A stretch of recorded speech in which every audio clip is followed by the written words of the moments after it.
Hello and welcome back to another video. My name is Arun Sharma, and in this video I'm going to tell you how you can start your car sharing business.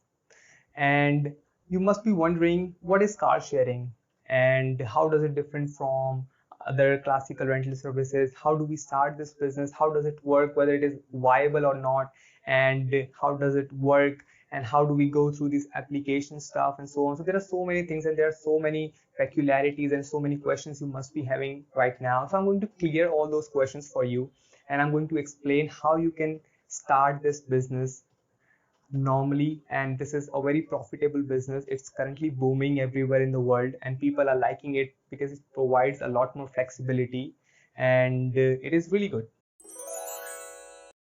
So what is car sharing first of all? So car sharing is an on-demand service where you have the application of the company. You visit the car, you open the door with the car itself, you start the engine with the application itself, and once everything is right, so you take the car from point A to point B, you leave the car wherever you want, and once the car is free, like you have to click some pictures, you have to provide the proof you did not bump the car anywhere and car is completely safe and secure. So once everything is done, you can cancel your drive and you are good to go. So this is very flexible and very smooth process for someone to go from point A to point B without actually having to call a driver, without actually fill upping a lot more forms or doing a lot more paperwork. So no lengthy process, nothing at all. So it's just quite simple, smooth process.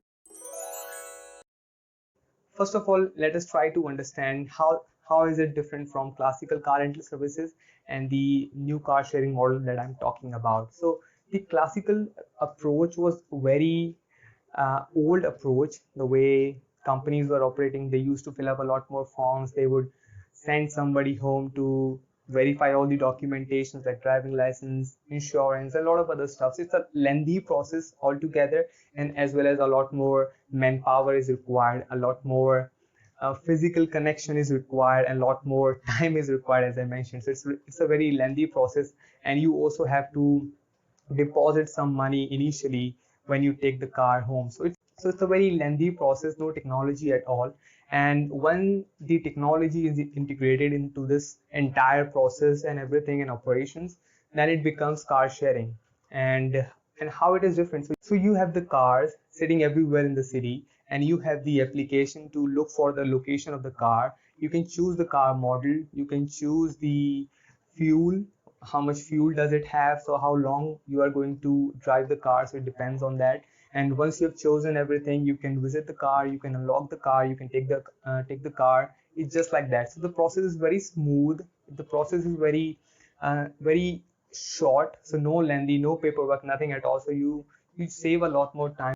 So this is the car sharing approach, and I'm sure you have some idea why people are liking this approach and this business model a lot more than the classical car rental approach that we had before. Now you must be wondering how this car sharing works, right? So you have two things. You need to have two things in order to work with this car sharing model. So first of all, you need to have an IoT module. And the second thing is you need to have the software solution to run everything smoothly. So what is actually an IoT module? So I've prepared a video already on this. So you can watch that video. That is the scooter sharing model where I've explained what is an IoT module and how everything works, and also included all the information required for the software solution as well. But just for the understanding, so IoT module is something that helps you connect the vehicle to the software solution, and it also provides you a connection between the device and the software. You can send command to the device itself, and it can follow up the command. Let's say roll back the windows, or open the door, or let's say stop the car right now, or let's say kill the engine. So do you have a lot more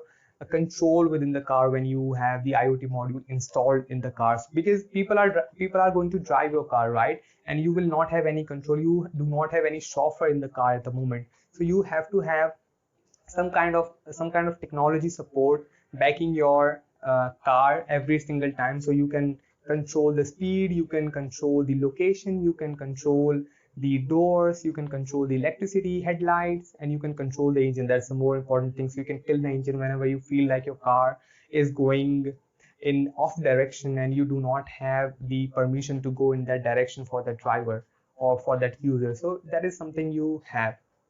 So once, so you have a lot more, everything is there. You just need to distribute the car everywhere in the city, and when the cars are distributed, you need to provide the application to the user, and when users have the application, they can use your services like normal. Simply visit the car and unlock the car with the application, and they are good to go. Now there are two business models that are very popular everywhere in the world. So the first one is the station-based model. So this is something, it works when your fleet size is small. Let's say you have only 50 cars, so your city size could be huge and you have only 50 cars, so you cannot spread the car across the city because your fleet size is small and people wouldn't have that many fleets available at a certain location and they would be completely pissed off, or they would not have very great service when your cars are not available near their area. So when you have a smaller fleet size, you should set up some physical stations so people can come to the station and use the application to unlock the car and take the car from point A, I mean the station A, to the station B, C, D, whatever it is, and they can like leave the car to the next station and they can do the normal stuff. And the second business model is the free floating business model. When you have a larger fleet, let's say you have 1,000 cars, so you can literally spread your cars everywhere in the city. So you have like 5 cars in at location A, you have 5 cars location B, so you can cover the city entirely without actually worrying about having less cars in a specific area or location. So people will be a lot more flexible. They can take the car from point A, they can leave the car at point Z, and they will not have any problem when they are coming back after half an hour or 1 hour. They will have something, they will have a car at this location because you have a larger fleet and you are catering to everybody in the city. So it's that simple, right? So how you can start your business? So this business is basically for those companies operating in this classical rental approach. So they should be switching to this approach because the classical rental approach is literally dying. So you do not need to have a lot more people working in your company. You do not need to do a lot more paperwork because everything is automated with the application itself. So once the user is registered, they need to verify their account. They can upload their driving license, they can upload their passport or something like that to provide the valid proof that this is that genuine guy that is registering for your services. And once you go through all of these documentation, you can verify their account, and once the account is verified, they can use your services normally. So it's just that simple. You just need to implement IoT module in your cars, and you just need to buy a software solution. And once you have these, you just need to spread your cars across the city and you are good to go. That's that simple. It's really easy. You just need to take some risk. You just need to implement these services in your car, because right now people are not very open. They are not very open to all of these technological stuff because of COVID and other problems.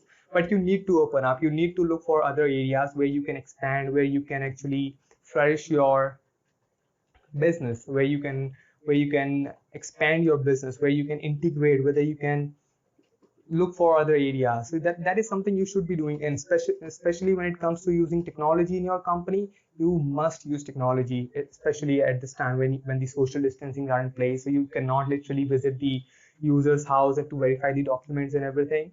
So it's going to be super difficult for you at this time. So when everything is automated with the help of technology, it's so simple. So I hope you understood how you can start your sharing business. I hope you have some idea, even if you are starting the business from scratch, but you will have to invest a lot more money. You will have to buy at least 25 to 50 cars. It is going to be quite expensive, but you are leasing the car could be possible, but you need to do the math that how much you will make when you are paying the loan, when you are clearing everything. So how much you will make at the end of the day. So that is something really important. So if you're making money at the end of the day, it is viable, it is great, you should go for it. And if you're not making money at the end of the day, and when you have taken huge loans to buy those initial cars to start your business, it is not going to be that much sustaining for you. It could be sustaining, you could be backed by investors, but you need to do the viability checkup for this business. So thank you so much. So I'm going to make a lot more business videos related to IoT, AI, and machine learning. So I'm really into it. So I'm making a lot more videos how you can start with these technologies integrating with your businesses. So thank you so much. I hope you love it. Make sure to subscribe to my channel and also hit the bell icon to get notified when the video is out. So thank you so much. I'll see you in the next video. Thank you and keep learning.